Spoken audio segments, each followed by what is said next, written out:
so you've had a lot of these conversations. If you were to, aggregate them, and say, this is the most common, positive thing, what I love about the job, and the most common, this is what I'd change. What are those messages that you're hearing?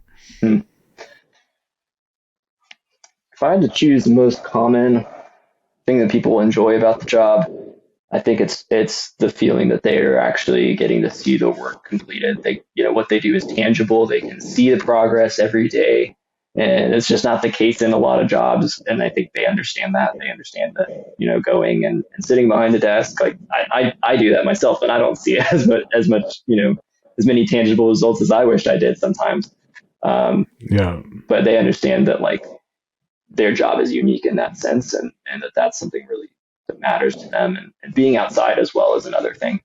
A lot of folks really like to be in the outdoors and don't want to be cooped up inside of an office or Right. whatever, right? A warehouse or whatever. I think the thing that people have kind of complaints about the most or concerns about the most tend to be in the world of communication.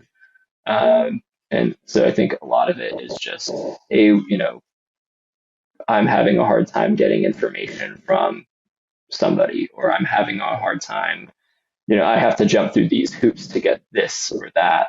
And so a lot of the time it's a frustration about some sort of process that could be more efficient, or, or a lot of the time it might come back to a certain individual who needs a little bit more training on how to lead or how to communicate it more effectively, right? And so it just depends, but that's a common one that I run into.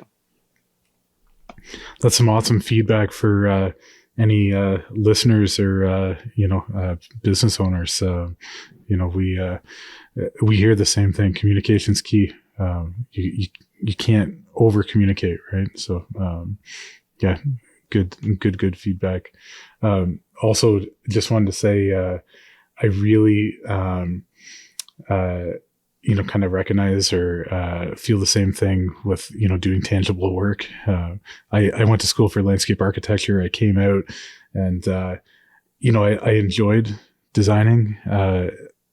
I hated AutoCAD. I finished school and I'm like, oh boy, I don't want to sit and do AutoCAD. And absolutely nothing against those who do AutoCAD. It just wasn't for me, right? I mean, so I ended up pivoting and started a construction company, a landscape construction company, because I wanted to plant those plants and lay the brick, and I wanted to feel it, and I wanted to see at the end of the day, this is what I had done. And many years later, it gets back to the earlier comments of, not only was it cool to do the work in the moment and see it at the end of the day, but now to have kids using it and seeing it, like, it's very, very cool. So